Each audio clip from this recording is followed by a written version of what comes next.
상쾌한 아침 원주에서 출발합니다.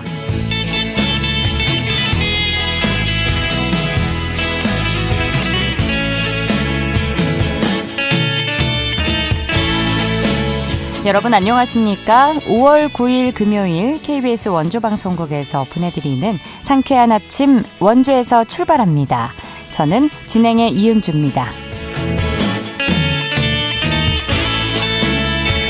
오늘 나오실 때 우산 챙겨셔야겠습니다. 이른 아침부터 곳곳에 비가 내리고 있는데요. 예상 강수량은 모레 새벽까지 10에서 50mm입니다. 토요일인 내일도 전국적으로 비가 내리는 만큼 나들이 계획에 참고하셔야겠고요. 강풍이 부는 곳도 있어 시설물 관리 잘 해주셔야겠습니다. 오늘 비가 내리면서 일교차 어제만큼 크지 않겠는데요. 아침 최저기온 11도 안팎으로 출발해 한낮에 18도에 머물겠고요. 일요일 오후부터 하늘 맑을 전망입니다.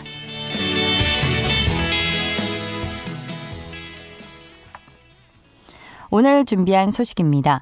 최근 마약 범죄가 잇따라 드러나는 가운데 특히 강원도가 국제 마약 조직의 본거지로 이용될 수 있다는 우려의 목소리가 나오는데요. 예방책과 대안은 없는지 알아보고요. 가정의 달을 맞아 가족 관련 그림을 그리는 인동욱 작가의 개인전이 내일부터 진행됩니다. 리포터 코너에서 전해드립니다. 끝으로 취재기자 연결해 도내 문화체육 행사 소식 정리해드리죠. 5월 9일 금요일 상쾌한 아침 원주에서 출발합니다.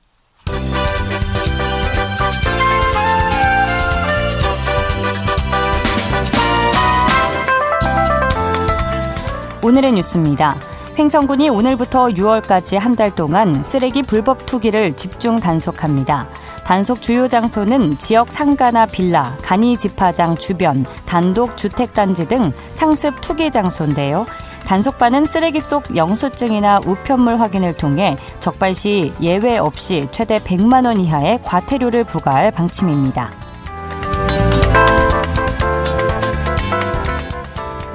영월군이 지역 농특산물을 실시간 방송으로 홍보하는 라이브 커머스 판매를 지원합니다. 대상은 영월 지역 농업인과 영월 농산물을 주 재료로 쓰는 지역 소상공인 등 8명입니다. 지원 규모는 스튜디오 사용 비용 등 회당 최대 60만 원가량인데요. 신청은 5월 30일까지 영월군 농업기술센터로 하면 됩니다. 평창 군내 발달장애인과 서울대 국제농업기술대학원 대학생들이 이달부터 오는 9월까지 서울대 평창 캠퍼스 내에서 치유농장 프로그램을 운영합니다. 치유농장은 서울대 글로벌 사회공헌단의 지원으로 평창군 발달장애인 주간활동센터를 이용하고 있는 발달장애인들이 농장을 방문해서 대학원생들과 함께 다양한 식물을 재배하며 자립능력과 사회성을 향상하는 시간을 갖습니다. 오늘의 뉴스였습니다.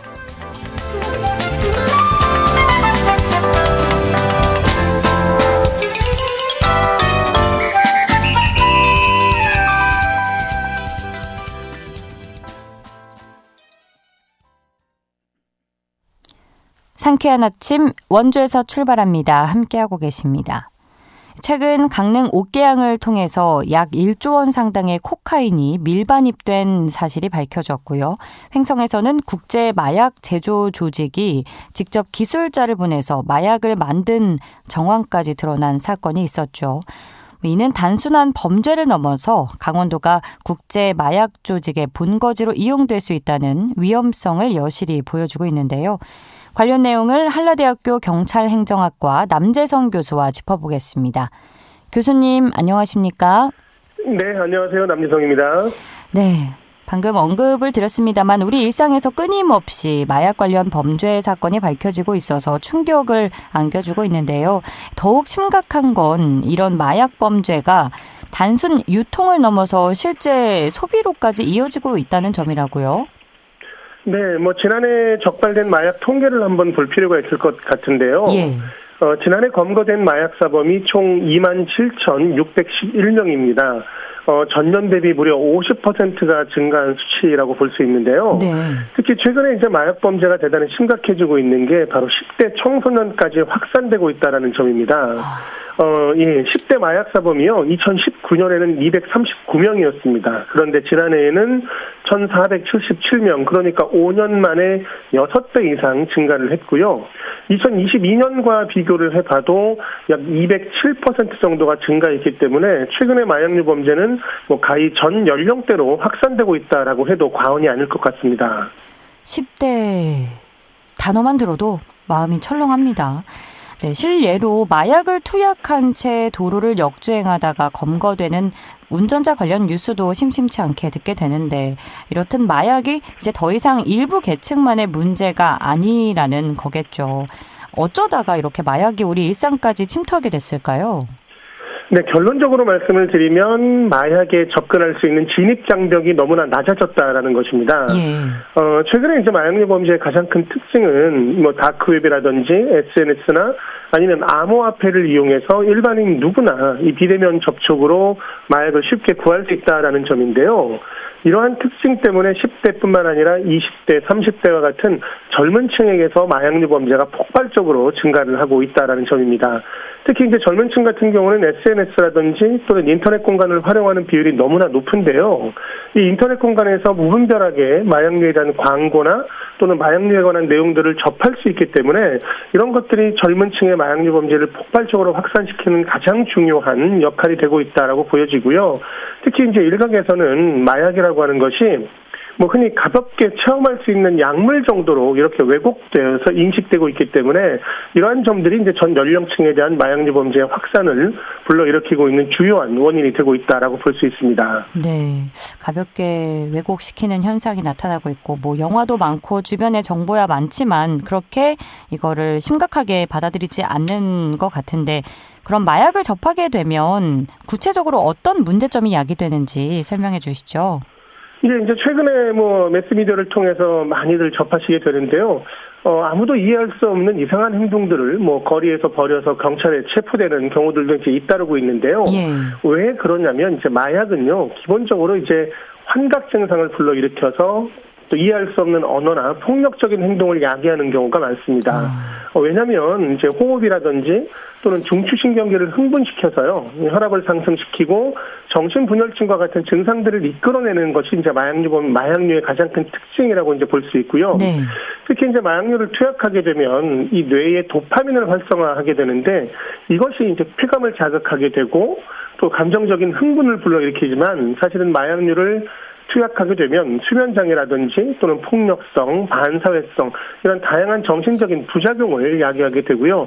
또 상습적으로 마약류를 투약하게 되면 극단적으로 보면 조현병이라든지 양극성 장애라든지 우울장애, 강박장애 이런 심각한 정신질환이 동반될 수밖에 없습니다. 그리고 최근에는 마약류로 인해서 또 다른 강력범죄로 연결되는 비율도 높아지고 있기 때문에 사실은 마약류라고 하는 것은 인간에게 있어서 가장 위험한 약물이 아닌가라고도 볼 수가 있습니다. 이렇게만 설명을 들어도 무서워서 감히 시도할 생각이 들지 않거든요. 그런데 이제 10대 친구들의 경우는 호기심도 많고요. 주변에서 이제 같이 그냥 해보자 하는 경우도 많을 것 같습니다.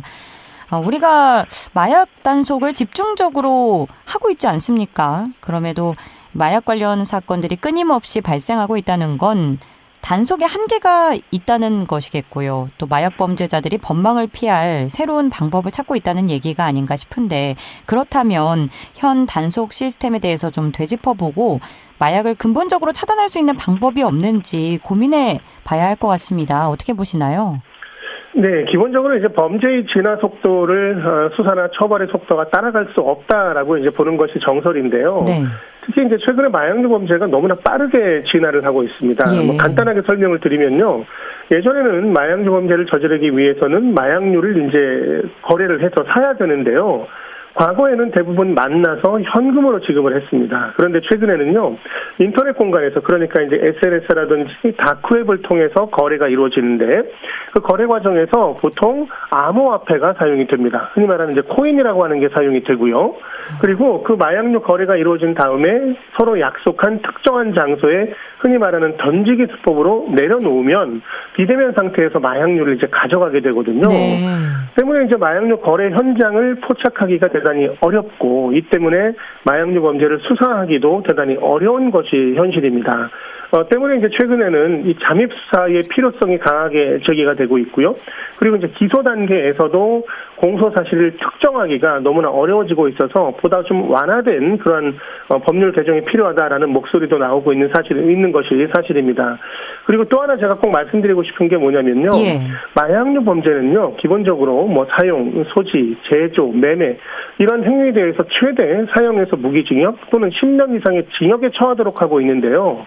최근 3년 동안의 마약류 사범에 대한 1심 판결 결과를 분석해보면 벌금이라든지 집행유예 또는 1년 미만의 징역과 같은 흔히 말하는 솜방망이 처벌이 전체 60%에 달하고 있습니다.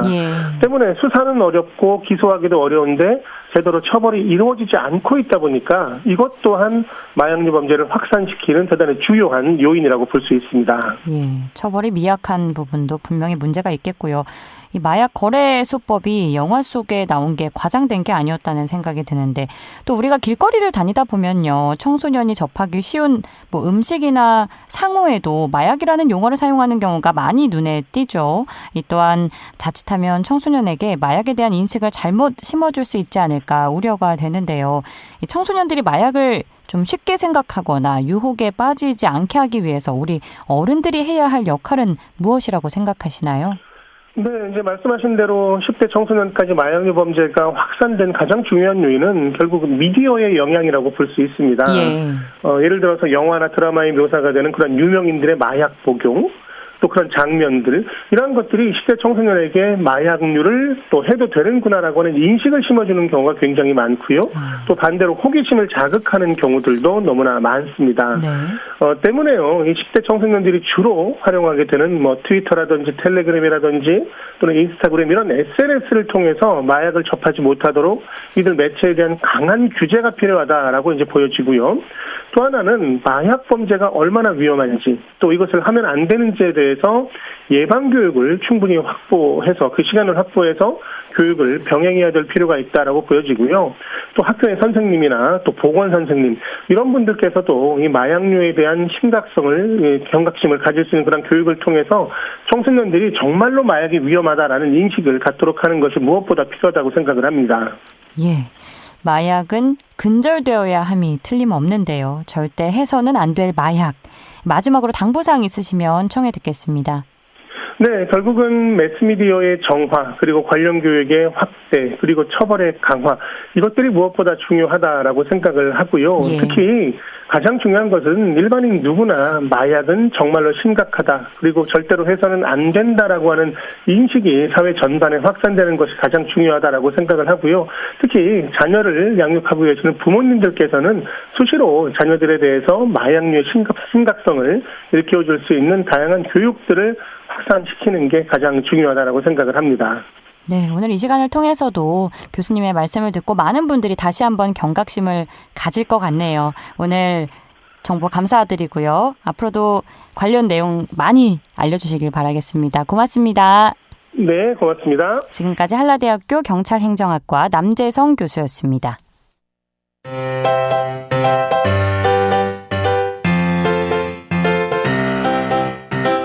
KBS 원주방송국이 유튜브 다시 듣기 서비스를 실시합니다. 매일 아침 강원 영서남부권의 뉴스와 정보를 전해드리는 상쾌한 아침 원주에서 출발합니다는 KBS 원주라디오 유튜브 채널을 통해 다시 들을 수 있습니다.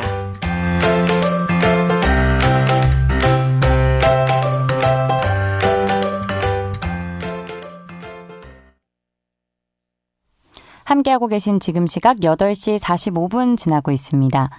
5월 가정의 달을 맞아서 가족에 대한 애정을 느낄 수 있는 전시가 원주 무실동에서 열리는데요. 인동욱 작가의 초대 개인전 그림처럼입니다. 자세한 내용 리포터 현장에서 알아보죠. 추인혜 리포터 함께합니다. 어서 오세요. 네, 안녕하세요. 네, 인동욱 작가의 초대 개인전이 무실동에서 열리는데 가족이 함께 보기 좋은 전시라고요.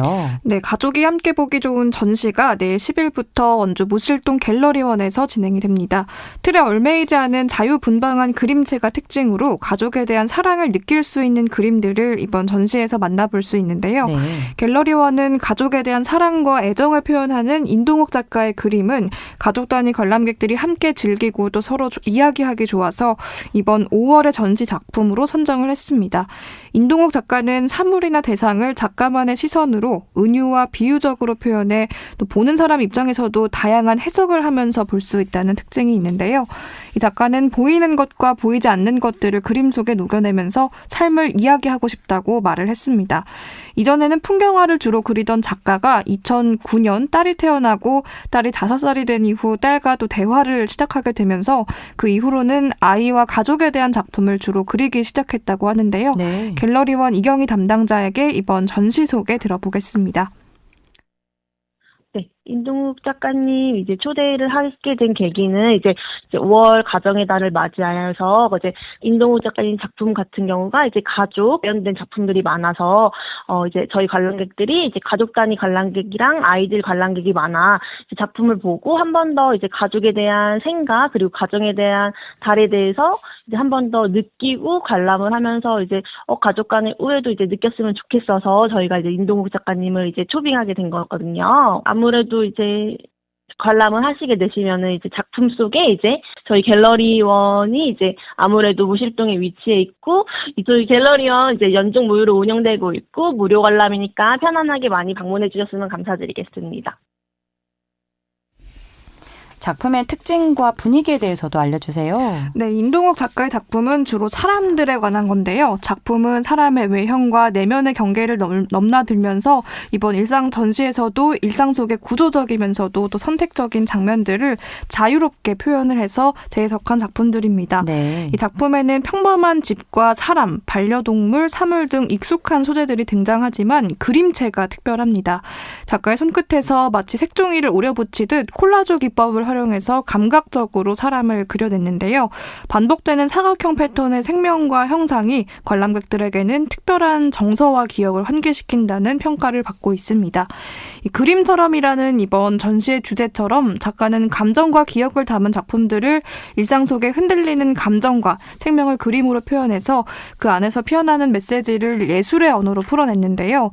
이런 작품 20여 점이 현장에 배치돼서 관람객들을 기다리고 있습니다. 인동욱 작가에게 이번 전시와 또 대표 작품에 관한 설명 들어봤습니다. 저는 이제 원래 대학 때부터 대학 졸업하고 나서 이제 전문 예술 화가로 이제 활동을 하면서요. 집이나 건축물들 있잖아요. 그런 것들을 이제 많이 보고 또 이제 현장에서 또 그림 작업하는 거 외에 이제 아르바이트로 공사 현장에서 또 일을 하면서 아름답다고 생각되는 약간 그런 부분들을 제가 선택적으로 시각적으로 재구성해갖고 이제 작업을 저만의 이제 풍경화를 그리게 됐죠. 아이가 태어나서 5살 이후가 되고 이제 눈을 마치고 5살 이후부터 이제 대화를 하기 시작하면서 아이하고 딸아이하고 대화를 시작하면서부터 이제 가족에 대한 그 소재로 해갖고 작품 표현을 하게 된 계기가 된 것 같아요. 설명을 들을수록 꼭 한번 가보고 싶어지는데요. 끝으로 전시 정보 간단하게 정리해 주실까요? 네, 이번 인동욱 작가의 개인전은 내일부터 오는 6월 8일까지 이어집니다. 작가는 다수의 개인전을 열면서 작품 세계가 사랑받아 온 만큼 가족과 개인의 내면에 대해서 느껴볼 수 있는 전시인데요. 입장료는 무료고 매일 오전 11시부터 오후 8시까지 전시를 관람할 수 있습니다. 아름다운 작품들을 무료로 만나볼 수 있군요. 원주 무실동 갤러리원에서 진행되는 전시 그림처럼 소식이었습니다. 오늘도 고맙습니다. 추인혜 리포터였습니다. 네, 감사합니다.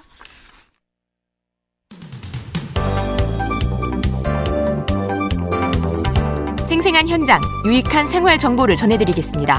KBS 원주 라디오 상쾌한 아침 원주에서 출발합니다를 함께하고 있습니다.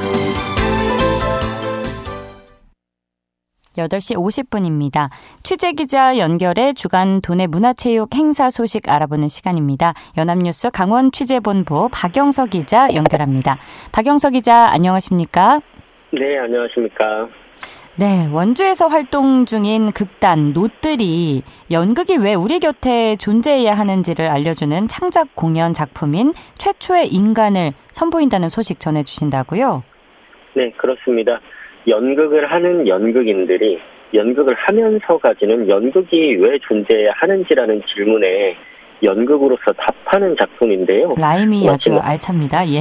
네, 마치 말장난을 하는 것 같기도 한데 이번 최초의 인간 작품은 1937년 중앙아시아로 강제 이주당한 고려인과 그들 곁에 함께했던 고려 극단 그리고 100년이 지난 2025년 우리의 삶도 연극도 결코 다르지 않다는 메시지를 전하는 깊이 있는 작품입니다. 네.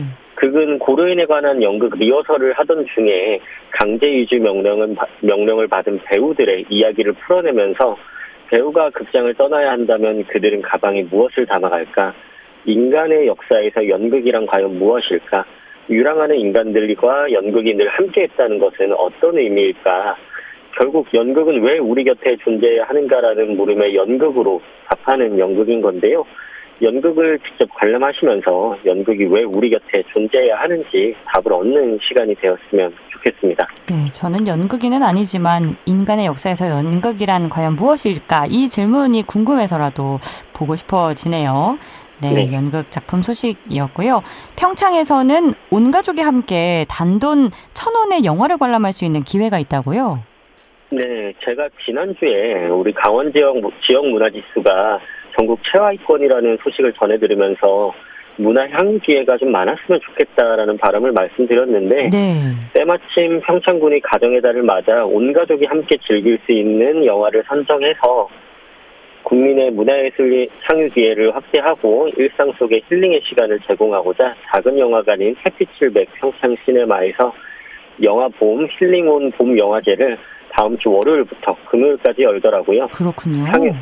상영작은 스노우폭스2, 몬스터타운 구하기, 소방관 등 최신작을 비롯해서 모두 6편으로 남녀노소 누구나 즐길 수 있는 작품들인데요. 영화제 기간 모두 27차례 상영되며 1회 관람 요금이 1,000원으로 현장 예매만 할 수 있다고 합니다. 관람을 원하시는 국민들께서는 평창시네마 홈페이지에서 상영 시간을 확인 후 방문하시면 되겠고요. 아무쪼록 많은 분들께서 가족과 함께 영화를 보면서 힐링하는 시간을 가졌으면 좋겠습니다. 요즘 시대에 단돈 1,000원의 영화를 볼 수 있다니 참 귀한 기회가 될 것 같네요. 네, 많은 분들이 참고하시면 좋겠고요. 다음으로 영월과 평창에서 열리는 전시 소식도 소개해 주시죠. 네, 우선 지상섭 천정자 작가의 초대전 자작나무 숲 이야기 다시 피는 꽃이 오는 23일까지 갤러리 뿌티팔레 영월에서 열린다는 소식인데요. 갤러리 뿌티팔레 영월이 주관하고 김보연 아트센터가 주최한 이번 전시는 두 작가의 고유한 시선을 통해 자연과 생명, 회복의 메시지를 시각적인 언어로 풀어냈다고 합니다. 지상섭 작가는 자작나무 숲 이야기와 천정자 작가는 다시 피는 꽃을 주제로 각자의 내면의 풍경을 자연의 이미지에 투영시켰다고 하는데요. 네. 지상섭 작가는 자작나무 숲을 통해 과거를 기억하는 해상적 의미와 미래를 기다리는 그리움을 시각적 언어로 표현한 작품을 선보이고 천정자 작가는 흔들리는 꽃의 형상 안에서 강인한 생명력을 읽어내는 작품을 캔버스에 담아냈다고 합니다.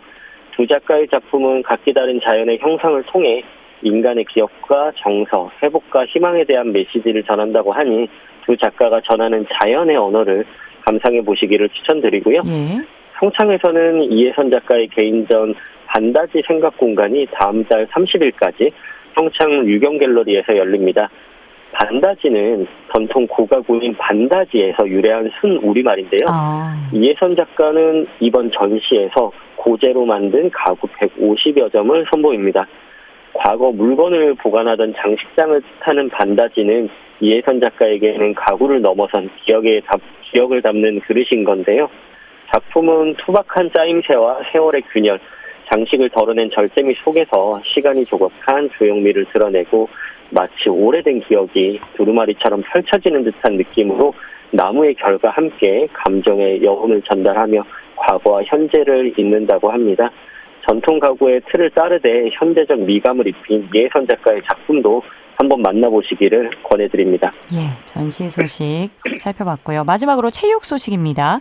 강원FC가 3회 연속 이달의 영플레이어상을 배출하면서 화수분 축구를 보여주고 있다고요. 그렇습니다. 강원FC 47번의 후계자 신민아 선수가 이번 시즌 4월 이달의 영플레이어로 선정됐다는 소식인데요. 네. 이번 수상이 그 의미가 더 깊은 건 바로 3회 연속 강원FC 소속 수상자 배출이라는 겁니다. 지난해 10월에 양민혁 선수, 올해 2, 3월에 이기호 선수, 그리고 4월에 신민아 선수 등 한 소속팀의 각기 다른 선수가 3달 연속 영플레이어상을 수상한 건 이번이 처음이거든요. 예. 2005년생인 신민아 선수는 지난해 강원FC 유니폼을 입고 데뷔했는데 올해 한 단계 발전한 모습으로 좋은 활약을 펼치고 있고요. 더욱이 강원FC에서 등번호 47번은 현재 해외에서 활약 중인 양현준 선수와 양민혁 선수가 새겼던 번호로 강원FC의 특급 신인을 상징하는 번호로 자리 잡았다고 볼 수 있겠습니다. 좋은 선수가 되겠다는 신민아 선수의 약속처럼 앞으로도 더 멋진 활약 보여주기를 많은 팬들께서 응원해 주시면 좋겠습니다. 네, 강원FC가 앞으로도 멋진 활약을 보여줬으면 좋겠고요. 끝으로 평창에서 1,000원의 영화 관람할 수 있는 기회, 작품 한 번만 더 언급해 주실 수 있으실까요? 네, 상영작은 스노우폭스2 몬스터타운 구하기와 소방관 이외의 최신작을 비롯해 모두 6편이라고 합니다. 네, 미리 예매하는 게 아니고 가서 이제 현장에서 1,000원을 결제하고 보면 되는 거죠? 네, 결제는 현장에서 하시면 되고 상영 시간표는 홈페이지를 통해서 확인하시면 되겠습니다. 알겠습니다. 오늘도 지역별로 알찬 문화 소식 고맙습니다. 네, 감사합니다. 지금까지 연합뉴스 강원 취재본부 박영서 기자였습니다. 5월 9일 금요일에 전해드린 상쾌한 아침 원주에서 출발합니다. 오늘 순서는 여기까지입니다. KBS 원주방송국은 표준 FM 97.1MHz로 청취자와 함께하고 있고요. 라디오 다시 듣기 서비스는 유튜브 채널을 통해서 이용 가능합니다. 다음 주 월요일 아침 8시 30분에는 박다연 진행자가 여러분과 함께하겠습니다. 지금까지 기술 김성대, 구성 정유리, 진행의 이은주였습니다. 여러분 좋은 하루 즐거운 주말 보내세요.